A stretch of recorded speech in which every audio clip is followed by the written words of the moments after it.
Kweku, Arsenal set out this season to mount a title challenge. I'd still argue they're just about in the race, just about. What does the FA Cup represent then? A distraction or an opportunity to, like Eric Ten Hag did last season, paper over some pretty obvious cracks? I don't think it's cracks that it'll be papering over at Arsenal, because you've been building to this, right? 2 second place finishes. Like, every season has got better. And so if you win a trophy, it's a culmination of like the hard work. And I know it's not the trophy that you want to win, but I think it's important for a club like Arsenal to win silverware. And so we talked about the diminished importance of the FA Cup, but try and win this trophy. Try and win this trophy, because say it's a second place finish, you win an FA Cup and you get to the quarters or semi-finals of the Champions League, you can look back at that as progress and you can go again for next season. If you go out the FA Cup in the third round to a Manchester United side that, granted, recent results against good teams have been okay, but they are on their knees right now. If you go out to them on Sunday, then the season has a completely different complexion. Completely agree. I feel like because of what happened on Tuesday night in the Carabao Cup, there's an added pressure on Arsenal now to go out and win this, and to win this convincingly, because there's been so much talk this week post the Newcastle game about a lack of creativity, a lack of an out-and-out goal scorer. And this is the thing with Arsenal this season. It's been this kind of up and down narrative. One week they're scoring loads of goals and the next week they can't hit a barn door. And then the striker chat comes up again, and then they go and blow a couple of teams away, and then everybody stops talking about that for a few weeks, and then it re-emerges and resurfaces as a conversation. So I feel like for Arsenal, it's really important. What I do think, though, and let me know what you think about this, I wouldn't be surprised if there's a bit of rotation from Arsenal. I felt like there needed to be rotation in either Newcastle or the Man United game.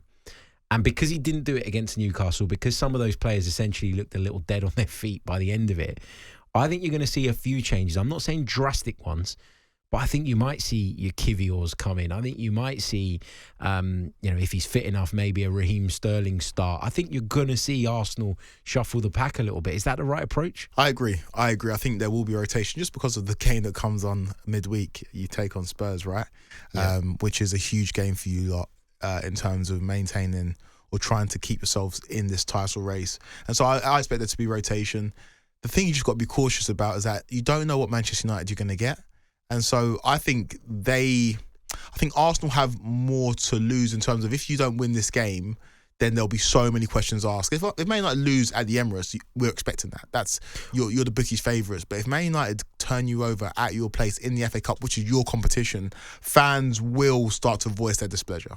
And also, like, Man United, as you say, they don't have to win it, like, for the narrative to be positive, because they've fallen so far in recent years that they went to Anfield and got a draw, and everybody was talking about it as if they'd gone there and won. Exactly. And I'm not saying that they don't deserve praise, because there was significant improvement in their performance for everybody to see. Yes, be positive, especially if you're a United fan. You want to see that, don't you?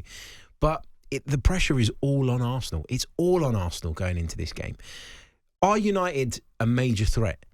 Are they a side that Arsenal have to be at their best to overcome? Because of, despite the problems they have as a collective, they do have a lot of quality within their ranks. They do. And one thing you need to be cautious of as an Arsenal fan is that if you look at Manchester United's record under Ruben Amorim against their two biggest rivals, you'd say Man City and Liverpool at their places, beat Man City at the Etihad, got a decent draw against Liverpool at Anfield, probably should have won that game. And they go to your place, you're their third biggest rival. For some reason, because there is quality there, it's a mentality thing with Manchester United. And when they know they're coming up against a team where the fans are on it and the players feel like it's a big game, I think they rise to that occasion. And so you need to be cautious a bit against the Manchester United team that I think will turn up. I don't think we will see Arsenal turn over Manchester United 3 or 4-0. It'll be a very, very close game, decided by 1 goal, maybe 2 goals. And I wouldn't be shocked if Manchester United went to the Emirates and won. I wouldn't be shocked. The problem we've got this season at the Emirates as well is that the atmosphere's really taken a What's beating. happened there? Well, there's a few things. So with the cup games, it's always difficult because what happens is we're asked to give a bigger allocation, right? That is the rule. You got to give a certain percentage of your capacity up as an away allocation. The problem I've always had with it is, like, take Newcastle, for example, okay? They put the away fans, they tuck them up in a corner at the top of the stadium. Yeah. We put them down by the pitch. Yeah. And then when we have to expand that allocation, essentially the whole lower tier of the clock end, which is one of the parts of the stadium with the Ashburton Army there that generates the most atmosphere, it's lost because they're removed from there and they're scattered around in all these different places. We do the same thing in the Shed End. We do the same thing. It's mad. It makes no sense to me. And we saw it on Tuesday night with Newcastle. The Manchester United fans are one of the best away supports in the country. I would say that. I've said that for many, many years. And so they're going to come and make a racket. And all of a sudden, the atmosphere is very, very different. And with the mood being quite low at the minute anyway, for me, the Arsenal fans, if anyone's listening to this and going to the game on Sunday, need to bring the noise. Yeah. That's been one of the key features as to why Arsenal have made that place a fortress over the last few seasons. And it just feels like, because the mood is down, there were people leaving after 75, 80 minutes the other night. Like, the mood is on the floor, and it's not that bad. It isn't that bad at the minute for Arsenal. So I heard some Arsenal fans saying it was better in our banter era because we weren't expecting that much.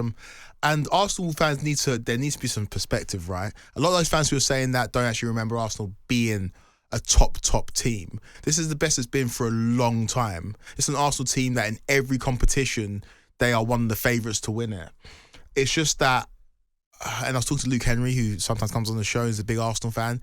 His issue is, it always feels like we're one or two pieces away. Why is it that we're perpetually one or two pieces away? No matter if we're challenging for the title, challenging for a place in the top four, or just trying to keep our head above water, it's always one or two pieces will change our future. And I think the Newcastle game amplified that, because you look to the two players who got on the score sheet, they would walk into Arsenal starting 11 right now. And they would make you, I think, if not title favourites, one of the favourites, and you'd be a lot closer to Liverpool than you are right now. And that's the issue. I feel like you look at the Liverpool team that, in my opinion, they're the best team in the country, but there's some frailties there. Arsenal seems so close, but yet so far every single season. And so I can understand why the atmosphere has started to change at the Emirates. I get that. I just think that for me, there seems to be this want from a lot of Arsenal fans, and people are going to say that I'm having a go at our own supporters. I don't care. I'm going to say it. There's a lot of Arsenal fans that were making a big racket and saying, we need to be competing. And now we're competing. They're saying we need to win. Now, I get that. You want progress, but you can't keep moving the goalposts that quickly, right? We've been competing for the last 2 seasons. So embrace that fact now. And if you're going to be angry that Arsenal then don't get over the line, if that's how it transpires, fine. But let them fail first. Yeah. I don't understand people that want to consume football in a way where it's just negativity before the crash has even happened. We're still technically in the Premier League title race.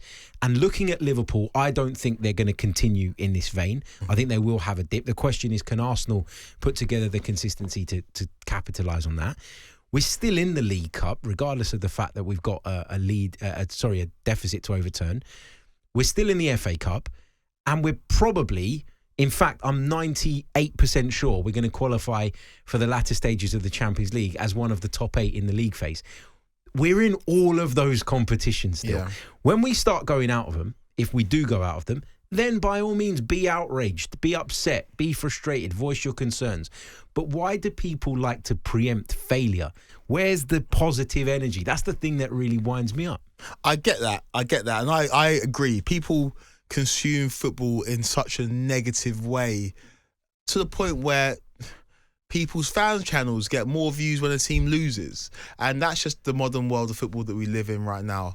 I think what makes it hard for Arsenal fans to digest, especially the ones that look at it through a negative lens, is that it's Liverpool.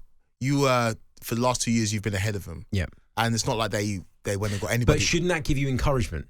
Flip it the other way. The fact that this is not Pep Guardiola's super formidable Manchester City with all the depth in the world, that gives me encouragement. Yeah. I'd rather be chasing this Liverpool team with Salah not signing a new contract, with Trent Alexander-Arnold close to the door, with Virgil van Dijk's situation not resolved yet. I'd rather face them, or chase them, I should say, than chase Pep's Man City. I think Arsenal fans are like, why are we chasing them? They should be chasing us. We were better than them. You were better than them by quite a bit last season, and they didn't bring in anybody apart from Chiesa in the summer. So what has happened? Why have we? It's not like Liverpool got that much better. It's just you lot are way off what you were last season, I think, anyway. And so that's where the frustration is. I think it's more easy to digest if it's Man City. Yeah. I think it's like, it's Man City, an incredible behemoth going for 5 in a row. Nobody can ever beat Pep. But because it's Liverpool, new manager in his first season, they're top of the league. They're the team that's favourites in the Champions League. I feel like Arsenal fans probably think that you should be where they are right now. Yeah, it's a fair point. It's a fair point.